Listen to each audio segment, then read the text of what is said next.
नमस्कार मंडळी, संतांची भूमी म्हणजे पुणे नगरी। याच पुणे नगरीत अनेक संत महंत, शूरराजे छत्रपती शिवाजी महाराज आणि कित्येक महात्मे जन्माला आले। एक जग प्रसिद्ध असलेले प्राण्याची अनोखी वेद बोलल्याची प्रचिती आपणास श्री संत ज्ञानेश्वर यांच्या अध्ययनातून येते। आज आपण आळे येथील रेडा समाधी या मंदिराचा संपूर्ण इतिहास जाणून घेणार आहोत।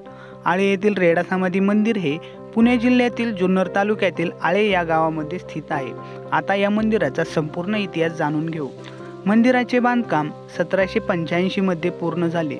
या मंदिराच्या बांधकामाची सुरुवात 1784 मध्ये कैलासवासी आनंदराव भिकाजी शेट्टे यांनी 1784 ला सुरू करून त्यांचे सुपुत्र कैलासवासी रघुपंतराव शेट्टे यांनी 1785 मध्ये पूर्ण केले। पुढे भालचंद्र रघुपंतराव शेट्टे यांनी 27 फेब्रुवारी 1955 मध्ये ज्ञानेश्वर महाराजांच्या मूर्तीची प्राणप्रतिष्ठा केली। आता मंदिराचा भौगोलिक इतिहास जाणून घेऊ। श्री संत ज्ञानेश्वर महाराजांनी ज्या रेडामुखी वेद बोलवले त्या रेड्याची समाधी पुणे जिल्ह्यातील जुन्नर तालुक्यातील आळे या गावी आहे। आळे गाव हे पुणे नाशिक हायवेवरून 3 किलोमीटर अंतरावर असून विशाखापट्टणम कल्याण हायवे नंबर 222 वरून 2 किलोमीटर अंतरावरती रेडा समाधी मंदिर आहे। मंदिराच्या दक्षिण बाजूला कोळवाडी हे गाव असून मंदिराच्या उत्तरेला संतवाडी गाव आहे।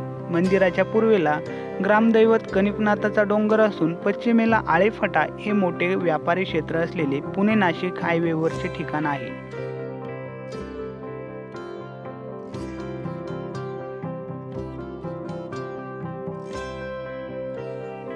मित्रांनो, तुम्ही या समाधी स्थळाला भेट दिली आहे का हे कमेंट बॉक्समध्ये नक्की सांगा। व्हिडिओमध्ये काही माहिती द्यायची राहिली असेल तर मी तुमची क्षमा मागतो।